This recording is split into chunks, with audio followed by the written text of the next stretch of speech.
Assalamualaikum sir, I am Hania, grade 4 from Thai Public School and Inter College 22 MB Khushal. Sir, I have a crazy question. Could you please explain what would happen if there is no gravity? Bismillahirrahmanirrahim. Thank you for your question, Hania. Hania, you said you had a crazy question. Well, I specialize in crazy, and crazy questions are my favorite kind. But I was just thinking that such a crazy question could not cross the mind of a class 4 student. Maybe you have been fed by one of your teachers. Otherwise, such a crazy question could not uh, come to your mind. Anyways, you are saying that what would happen if there is no gravity? First of all, Hania, let me correct your question. Your question is grammatically wrong. What would happen if there were no gravity? यहाँ पे मैं थोड़ा सा time English पे लगा देता हूँ, आपको ये समझा देता हूँ, बल्कि आपके लेवल से शायद ऊपर की बात है, बट चूंकि you have asked this question, तो through my answer the teachers should learn. ये कंडीशनल सेंटेंस है जहां पे आप इफ का इस्तेमाल करते हैं. There are 4 types of conditional sentences. शर्त होती है, कंडीशन होती है कि अगर ऐसा होता तो फिर ऐसा होता, अगर ऐसा होता तो फिर ऐसा ना होता. तो ये कंडीशनल सेंटेंस है.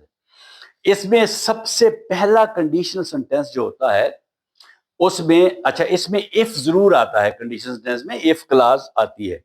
एक इस सेंटेंस में 2 क्लॉजेस होती हैं. एक होती है मेन क्लॉज और एक होती है इफ क्लॉज. ठीक है. जैसे आपने कहा what would happen if there is no gravity, तो इसको मैं करेक्ट करता हूं. देखें, सबसे पहले जो अगर मैं कहता what happens if there is no gravity, what happens, तो जो मेन क्लास है वो है व्हाट हैपन्स. ये मेन क्लास जो है वो प्रेजेंट सिंपल टेंस में happens. If there is no gravity, there is, ये भी प्रेजेंट सिंपल टेंस है. तो इफ क्लास भी प्रेजेंट सिंपल टेंस में है और मेन क्लास भी प्रेजेंट सिंपल टेंस में है, तो ये जीरो कंडीशन है. और ये सेंटेंस जो है ये हमेशा शो ये करता है कि ये एक यूनिवर्सल ट्रूथ है. ये एक यूनिवर्सल ट्रूथ है, ये जनरल ट्रूथ है, ये एक साइंटिफिक ट्रूथ है. What happens if there is no gravity, अगर ग्रेविटी ना हो तो फिर क्या होगा. ठीक है. एक दूसरी तरह का क्वेश्चन ये बन सकता था, what will happen if there is no gravity. अब देखें, जो मेन क्लॉज है व्हाट विल हैपन वो फ्यूचर सिंपल है, और जो इफ क्लॉज है if there is no gravity वो प्रेजेंट सिंपल है. तो ये फर्स्ट कंडीशन होती है. पहला सेंटेंस था जीरो कंडीशन, दोनों क्लॉजेस प्रेजेंट सिंपल थी. ये दूसरा सेंटेंस जो है ये फर्स्ट कंडीशनल सेंटेंस है. इसमें जो मेन क्लॉज है वो प्रेजेंट सिंपल में है और जो इफ क्लॉज है वो जो इफ क्लॉज है वो प्रेजेंट सिंपल में है और जो मेन क्लॉज है वो फ्यूचर सिंपल में है. ठीक है. व्हाट विल हैपन ये मेन क्लॉज है. If there is no gravity ये प्रेजेंट क्लॉज है. फिर ये तो पहला तो था साइंटिफिक ट्रूथ था जो जीरो कंडीशनल था. ये जो है ये एक रियल सिचुएशन फ्यूचर में है. रियल सिचुएशन है फ्यूचर में है कि अगर ग्रेविटी नहीं होगी तो फिर क्या होगा, कैसे, तो क्या वाकयात नूरुनुमा होंगे. ये सेंटेंस ये शो करता है. ठीक है. और तीसरी तरह आप इसको इस तरह बयान कर सकते हैं, व्हाट वुड हैपन जो आपने कहा वो सेकंड कंडीशनल है. What would happen if there were no gravity. अब यहां पे there is no gravity is wrong, ये नहीं हो सकता। What would happen if there were no gravity.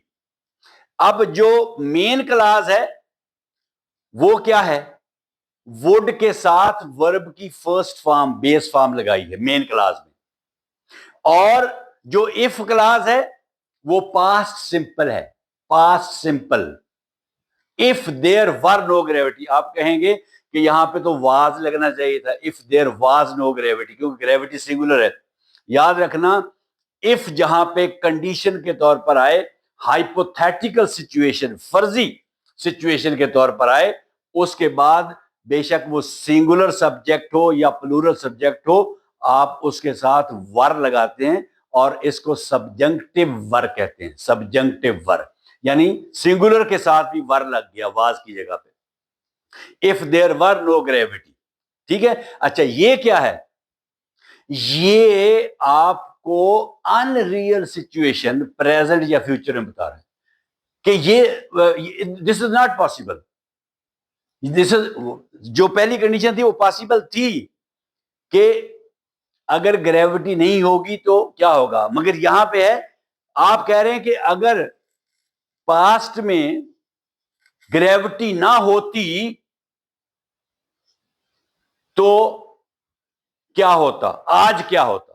अगर पास्ट में ग्रेविटी ना होती तो आज क्या होता, तो टाइम फ्रेम्स क्लैश कर रहे हैं, दिस इज नॉट पॉसिबल।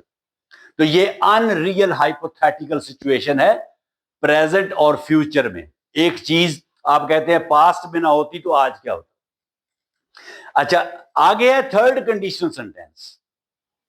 वो आप ये कह सकती थी what would have happened, would have happened, would have के साथ थर्ड फॉर्म लगानी थी मेन क्लास के साथ, if there had been no gravity, अगर कोई ग्रेविटी ना होती तो क्या होता। अब ये क्या है, ये भी अनरियल हाइपोथेटिकल नामुमकिन सिचुएशन है, मगर ये पास्ट में है। यानी अगर माजी में ग्रेविटी ना होती तो माजी में क्या होता, ये वो थर्ड कंडीशन सेंटेंस जो ये उसको जाहिर करता है। जो सेकंड कंडीशनल था वो ये कहता था कि अगर माजी में ग्रेविटी ना होती तो आज क्या होता, वो भी अनरियल सिचुएशन है। ठीक है, तो चुनाचे आपकी इंग्लिश, आप क्लास 4 लेवल की इंग्लिश ये नहीं है जो मैं बता रहा हूं, आपने जो कि सेंटेंस पूछा है, क्वेश्चन पूछा है, और क्वेश्चन ग्रामेटिकली गलत था, तो इसलिए मैंने ये जरूरी समझा कि मैं पहले जिसने भी आपको ये क्वेश्चन फीड किया है उसकी अंग्रेजी ठीक कर दूं, और बाकी भी जो सुने उनको कम से कम ये इस्तेमाल का पता हो कि इस कंडीशनल सेंटेंसेस जो हैं वो किस तरीके से उनको कंस्ट्रक्ट करते हैं। अब आते हैं आपके क्वेश्चन की तरफ कि अगर ग्रेविटी ना होती तो क्या होता, या अगर ग्रेविटी नहीं होगी तो क्या होगा। Number 1, if there is no gravity everything would fly off into space. Everything which is not anchored, your atmosphere, ये जो air है, ये atmosphere है ना, it would fly off into space. Oceans, rivers, lakes would disappear into space. People, trucks, buses, cars, buildings would just spread out into void. हर चीज जो है वो स्पेस में चली जाती। ठीक है, and number 2, earth itself would break apart, जमीन खुद ब्रेक अपार्ट हो जाती, and it would spread out into space, it would disintegrate and spread out into the void and space like a cloud और debris. अगली condition, अगर आप ये समझती हैं, आपका क्वेश्चन ये है कि ग्रेविटी ओवरऑल इस यूनिवर्स से खत्म हो जाती तो earth would stop orbiting the sun, क्योंकि सन की ग्रेविटी की वजह से अर्थ जो है उसके गिर्द ऑर्बिट कर रही है, चक्कर लगा रही है, and it would travel in a straight line into the space and it would hit something and crash. And the moon would drift away from the earth. क्योंकि मून जो है वो अर्थ की ग्रेविटी की वजह से अर्थ के इर्द गिर्द रिवॉल्व कर रहा है. और अगर आपका क्वेश्चन ये है कि ग्रेविटी अर्थ की सरफेस पे डिसअपीयर हो जाती और अंदर होती, देखें ग्रेविटी जो है ये सरफेस पे जहां पे मैं खड़ा हूं, यहां पे मैं ग्रेविटी की वजह से खड़ा हूं, अर्थ ने मुझे पुल किया हुआ है अपनी तरफ, मगर अर्थ की ग्रेविटी अर्थ के सेंटर में, कोर में मैक्सिमम है.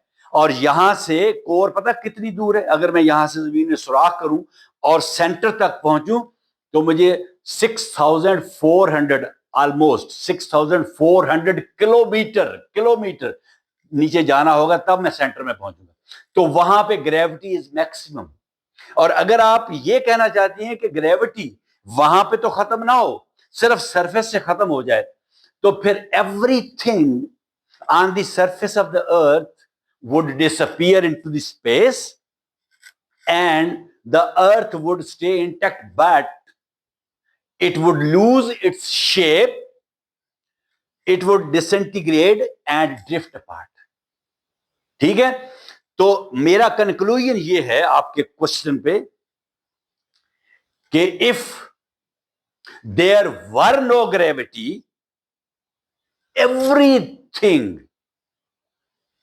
in the universe would cease to exist. कोई चीज जिंदा नहीं रहेगी, कोई चीज, किसी का वजूद ही नहीं रहेगा. ग्रेविटी के बगैर किसी चीज का जिंदा रहना तो और बात है, जो चीजें जिंदा नहीं भी हैं किसी का भी वजूद ही नहीं रहेगा. Everything would disappear.